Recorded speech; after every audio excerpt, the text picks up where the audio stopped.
마태복음 26장 26절에서 29절 말씀 제가 봉독해 드리겠습니다. 그들이 먹을 때에 예수께서 떡을 가지사 축복하시고 떼어 제자들에게 주시며 이르시되 받아서 먹으라 이것은 내 몸이니라 하시고 또 잔을 가지사 감사 기도하시고 그들에게 주시며 이르시되 너희가 다 이것을 마시라. 이것은 제 사함을 얻게 하려고 많은 사람을 위하여 흘리는 바 나의 피, 곧 언약의 피니라. 그러나 너희에게 이르노니 내가 포도나무에서 난 것을 이제부터 내 아버지의 나라에서 새 것으로 너희와 함께 마시는 날까지 마시지 아니하리라 하시니라. 아멘. 할렐루야. 함께 하시는 하나님의 은혜가 오늘도 하나님을 예배하기를 기뻐하는 여러분에게 충만하게 하여서 날마다 승리하는 삶 되기를 예수님의 이름으로 축복합니다. 축복합니다. 옆에 계신 분과 함께 인사할 때 하나님이 사랑하시는 성도님은 복의 사람입니다. 그 성도님과 함께하는 저도 복의 사람입니다. 복의 사람이 모인 우리 교회가, 우리 제자교회가 복된 교회입니다. 네, 그렇습니다. 여러분이 복의 사람이고 저도 복의 사람이고 복의 사람이 모인 우리 제자교회가 복된 교회인 줄 믿습니다. 오늘 우리에게 주신 하나님 말씀을 통해서 우리에게는 은혜의 표식인 성례가 있습니다. 우리에게는 은혜의 표식인 성례가 있습니다. 이런 제목으로 하나님 말씀을 증거하겠습니다. 하나님께서 갈대아 우르에 살고 있던 아브라함을 부르셨어요. 부르시면서 하시는 약속하신 말씀이 있었죠. 어떤 말씀이었습니까? 이 말씀이에요. 아브라함이 너는 너의 고향과 친척과 아버지의 집을 떠나 내가 내게 보여줄 땅으로 가라. 내가 너로 큰 민족을 이루고 내게 복을 주어 내 이름을 창대하게 하리니 너는 복이 될지라. 너를 축복하는 자에게는 내가 복을 내리고 너를 저주하는 자에게는 내가 저주하리니 땅의 모든 족속이 너로 말미암아 복을 얻을 것이라 하시며 약속을 하셨어요. 아브라함은 어떤 사람이요? 복의 사람으로 부르겠다. 내가 너를 복의 사람으로 불렀다라고 말씀하셨어요. 그때는 아브라함의 나이가 75세였는데요. 75세의 아브라함이 하나님의 부르심을 받고 하나님의 약속의 말씀을 붙잡고 그 갈대아 우르를 떠나서 하나님이 약속한 인도하시는 가나안 땅에 이르렀어요. 그리고 가나안 땅에 살면서 약 24년의 시간이 흘렀는데요. 하나님께서 아브라함에 어떤 복을 주시겠다고요? 내가 너로 큰 민족을 이루겠다 하셨는데요. 24년을 믿었어요. 24년을 하나님 믿고 따라다녔는데요. 약속의 자녀를 주시지 않았어요.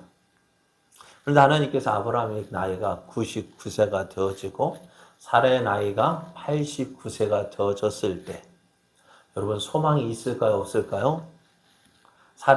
살아도 이제 경수가 끊어져서 아이를 낳을 소망이라고는 전혀 없었어요. 그런데 하나님께서 그에게 오시더니 내가 내년이면은 내가 아들을 얻을 것이다 라고 약속을 하셨는데요. 그러면서 하나님이 주신 약속의 말씀이 있어요. 어떤 약속의 말씀이냐면은 그런즉 너는 내 언약을 지키고 내 후손도 대대로 지키라 하시면서요.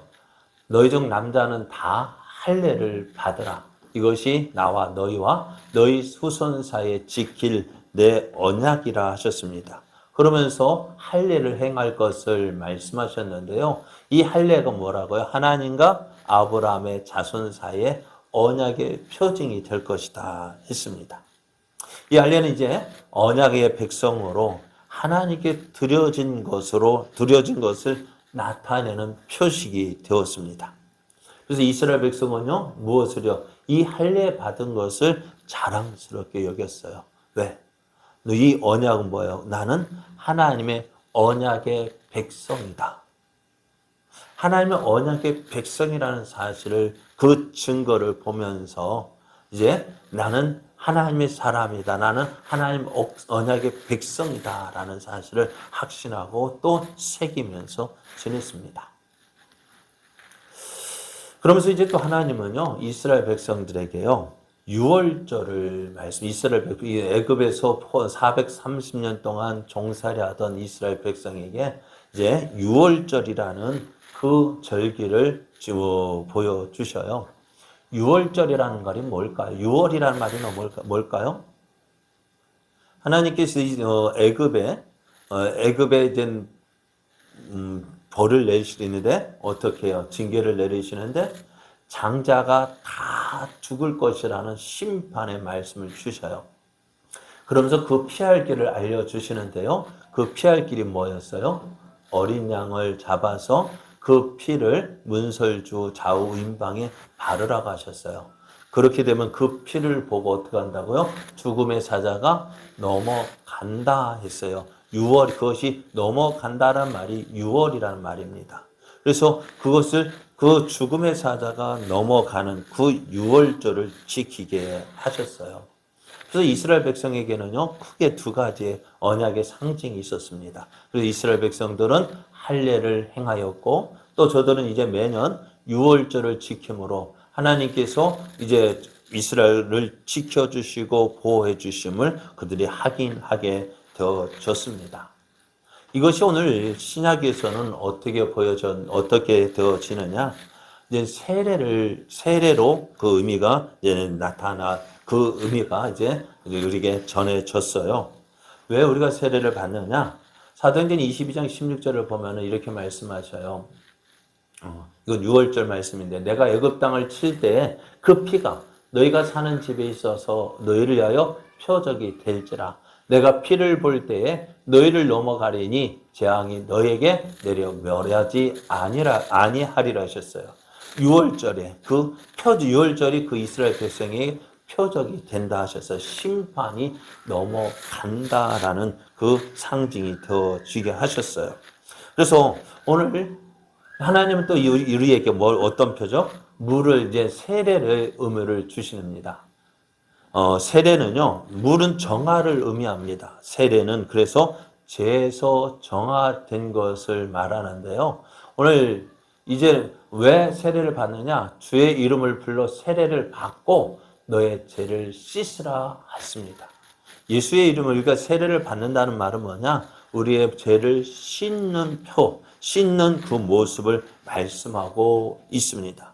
또 이제 주의 성찬에서요, 이제 떡을 떼고 포도주를 나누는 것은 십자가에서 예수 그리스도께서 몸이 찢기고 피를 흘리신 것을 나타내는 표식입니다.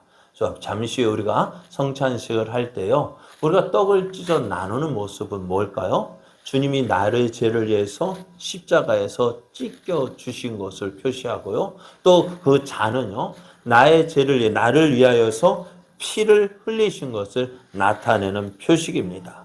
그래서 교회는 이러한 성례를 눈에 보이지 않는 은혜를 나타내는 표식이라고 불렀습니다.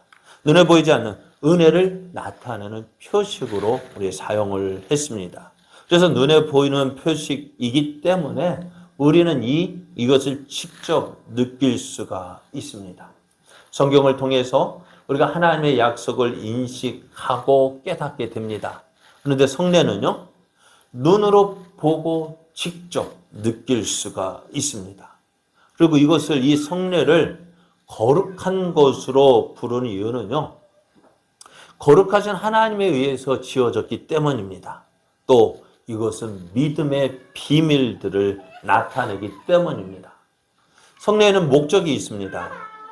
그렇기 때문에 경외심을 가지고 사용되어져야 합니다. 그래서 성례는 함부로 행해서는 안 되고요. 또 함부로 그냥 가볍게 여겨서도 안 됩니다. 거룩한 것이란 뭘까요? 거룩한 것이란 통상적인 것에서 구별되어져서 하나님께 드려진 것을 말하는데요. 출애굽기 29장 33절을 보면 그 말씀이 이렇게 표현되어져 있어요. 그들은 속죄물 곧 그들을 위임하며 그들을 거룩하게 하는 데 쓰는 것을 먹되 타인은 먹지 못할지니 그것이 거룩하기 때문이라 했어요. 그러니까 하나님 앞에 드려진 것, 그러기 때문에 거룩하게 되어진 것입니다.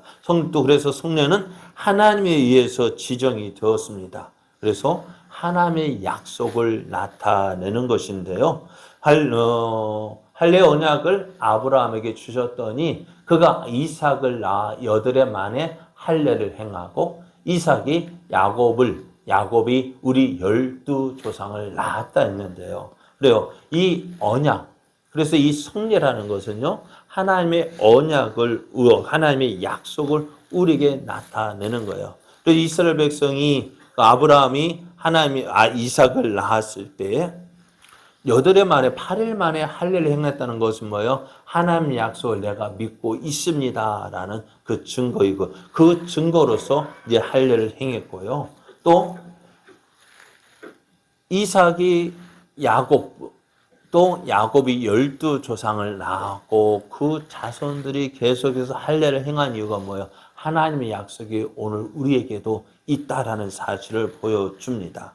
그래서 하나님께서 성례를 우리에게 제정하셨는데요.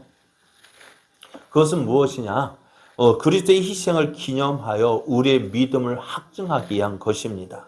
성례를 통해서 제 용서함과 또 영원한 생명에 대한 확신을 가지게 됩니다. 성례는 표식입니다. 그래서 우리에게 믿음의 확증을 줍니다. 특별히 복음의 약속들에 대한 확신을 주는데요. 그래서 성례는 우리가 약속에 대한 믿음을 가지도록 인도합니다. 그래서 우리가 이스라엘 백성이 할례를 받았어요. 그 할례라는 것이 뭐예요? 내가 하나님의 백성이다. 언약의 백성이라는 그 확증을 가지게 되어지고 뿐만 아니라 그 약속의 증거가 되어지는 거예요. 그러잖아요. 여러분, 이 구두로 약속한다면 어떻게 될까요?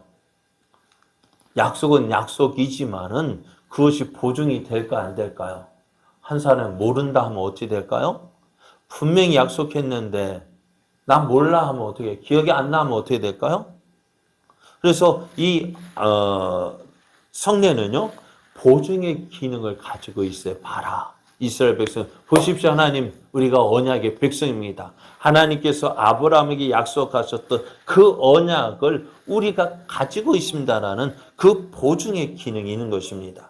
그래서 로마서 4장 11절에 이렇게 말씀합니다. 그가 할례의 표를 받은 것은 무할례 시에 믿음으로 된 의를 인친 것이니 이는 무할례자로서 믿는 모든 자의 조상이 되어 그들도 의로 여기심을 얻게 하려 하심이라 했어요.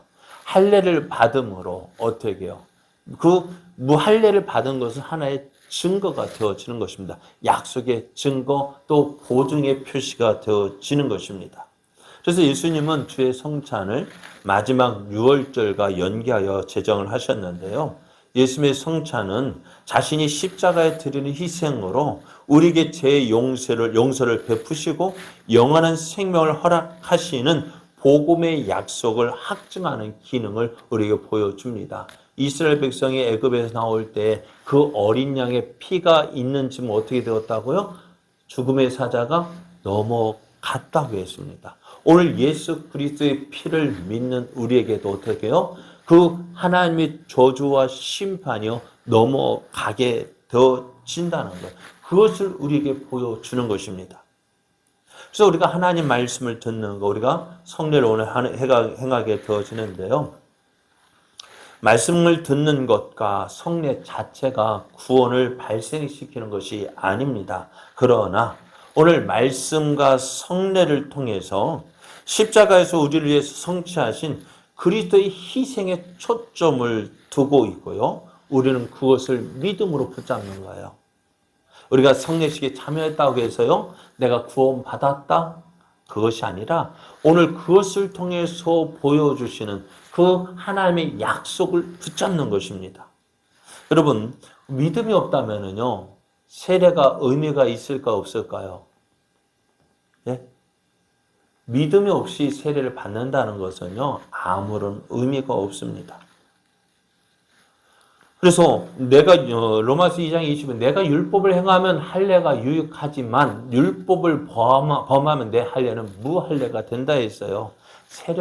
그러니까 할례를 율법을 행할 때는 그 할례가 구원의 증거가 되어지지만은 율법을 지키지 아니하면은 그 할례는 아무 의미가 없는 거라 했어요. 오늘 예수를 믿는다고 우리가 세례를 받았습니다. 그러나 세례를 받았으면 어떻게 될까요? 믿음으로 살아야 그 세례가 유효한 거예요. 그런데 오늘 많은 사람들이 보면은 세례를 받았다고 하지만은요, 그 믿음으로 살지 않는데 그 세례가 의미가 있을까 없을까요? 의미가 없는 것입니다. 자, 그래서 신약 성경을 보면은 사도행전 8장을 보면은요, 시몬이라는 사람이요, 세례를 받았어요. 시몬도 세례를 믿고 세례를 받은 후에 전심으로 빌립을 따라다니며 그 나타나는 표적과 큰 능력을 보고 놀랐다고 했어요. 근데 이 사람이 이제 사도들이 안수로 사람들이 성령 받는 것을 보고 어떻게 했을까요? 나도 그 능력을 받았으면 좋겠다 했어요. 시몬이 사도들의 안수로 성령 받는 것을 보고 돈을 들여서 돈으로 그 권능을 사려고 했습니다. 이르되 이 권능을 내게도 주어 누구든지 내가 안수하는 사람은 성령을 받게 하여 주소서라고 했습니다. 그러나 이것이 어떻게 되어져요? 하나님 앞에 죄가 되어지는 거예요. 그래서 어떻게 해요? 우리가 성례라는 것은요, 행하는 것이 중요해요. 믿음으로 바라는 거예요. 믿음으로 그 약속을 붙잡는 것입니다. 성례는 그래서 우리가 성례를 행할 때요, 꼭 무엇이 있어야 되느냐? 말씀이 있어야 합니다. 네? 말씀과 성례는요, 말씀과 분리해서 생각할 수가 없습니다. 그냥 아무런 말씀 없이 성례만 행한다? 그건 아무런 의미가 없는 것입니다. 그래서 다른 말씀은 듣는 것이고요, 성례는 뭘까요? 보는 것입니다.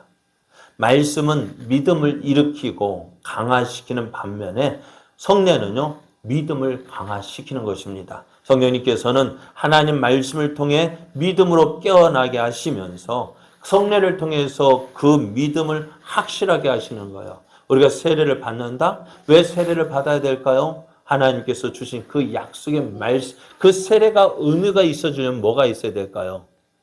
말씀이 있어야 돼요. 언약의 말씀이 주어지고 그리할 때 세례가 의미가 있는 것이고요. 우리의 성찬을 나눌 때도 그냥 여러분 나누잖아요. 그러잖아요. 친구들과 만날 때 회식할 때 음식 나누고 잔 나누잖아요. 그런데 그게 아무런 의미가 없는 거예요. 무엇이 있어야 돼? 하나님의 약속의 말씀이 있을 때에 어떻게 해요? 그 말씀을 통해서 믿음이 깨어나게 하시고 성례는요, 그 믿음을 확실하게 해주고 있는 거예요.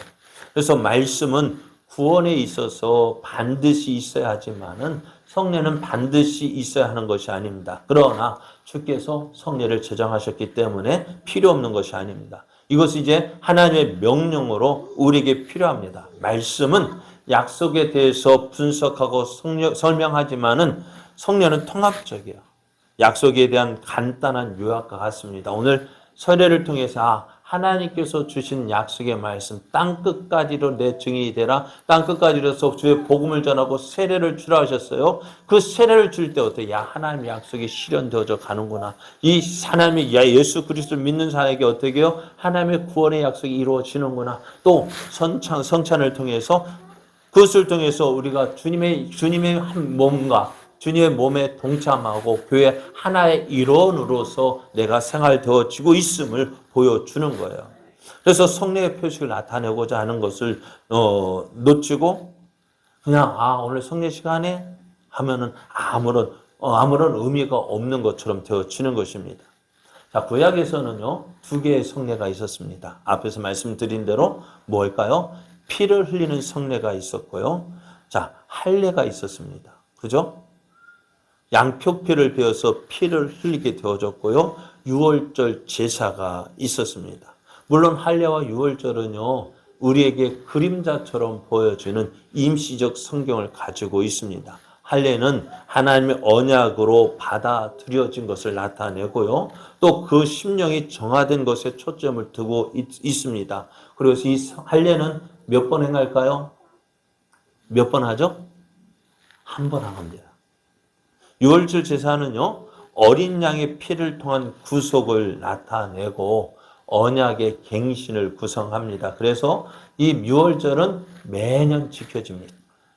그래서 구약에서 이 두 개의 성례가 신약에서는요, 어떻게 세례와 성찬으로 대체가 되었습니다. 새 언약에서의 세례는 중생의 부중이고요. 하나님의 언약 안에서 받아들여진 것을 나타냅니다. 그래서 세례는 몇 번 받습니까? 예? 몇 번 받아요? 한 번 받습니다. 그리고 성찬은 어떻다고요? 새로운 사람으로서 믿음 안에서 언약에 영속되는 갱신 속에서 자라나는 표식입니다. 그래서 이 성찬은 자주 행해지는 것이 좋은데요.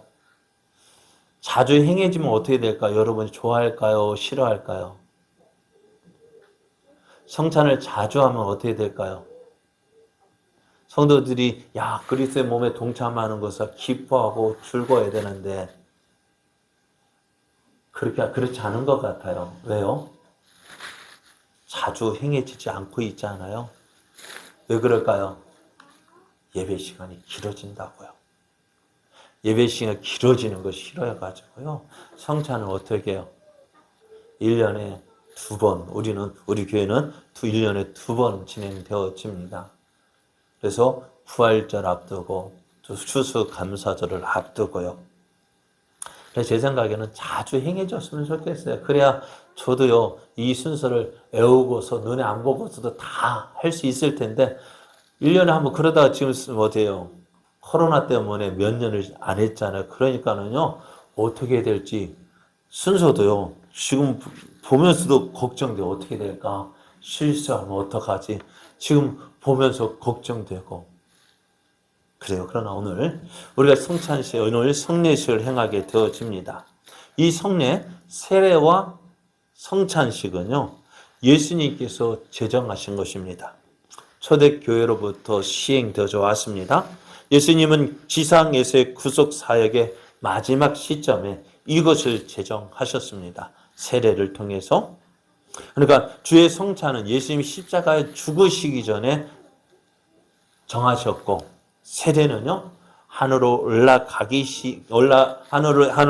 돌아가시기 직전에 정하셨습니다. 어떻게 하라고? 주님 오시는 그날까지 이것을 행하라고 말씀하셨어요. 그래서 오늘 우리도 주의 명령에 따라서 이 세례식과 오늘 성찬식을 거행을 합니다. 이 성찬식과 세례를 통해서 어떻게 하신다고요? 우리는 세례를 통해서 어떻게 해요? 하나님의 자녀로서 중생을 보증받는 거예요. 내가 세례 받았지. 이스라엘 백성이 할례를 받으면 어떻다고요? 우리는 하나님의 언약의 백성이라는 그 확증을 얻은 것처럼 우리는 세례를 통해서 어떻게 해요? 세례를 통해 우리는 하나님의 죄 용서함 받은 하나님의 백성이라는 그 확신을 가지게 되어지고요. 또 유월절을 저희들이 먹고 마심으로 어떻게 해요? 하나님의 구원의 은혜를 누리는 것처럼 우리는 성찬식을 통해서 어떻게 해요? 하나님의 구원의 은혜를 누리게 되어지는 것입니다. 주의 몸의 일부분이 공동체라는 사실을 확인하게 되어지는 것입니다. 오늘 이 은혜가 오늘 행해지는 세례를 통해서 또 성찬식을 통해서 이 놀라운 은혜를 확인하고 또 그 풍성한 은혜를 누리는 복된 이 시간 되기를 예수님의 이름으로 축복합니다.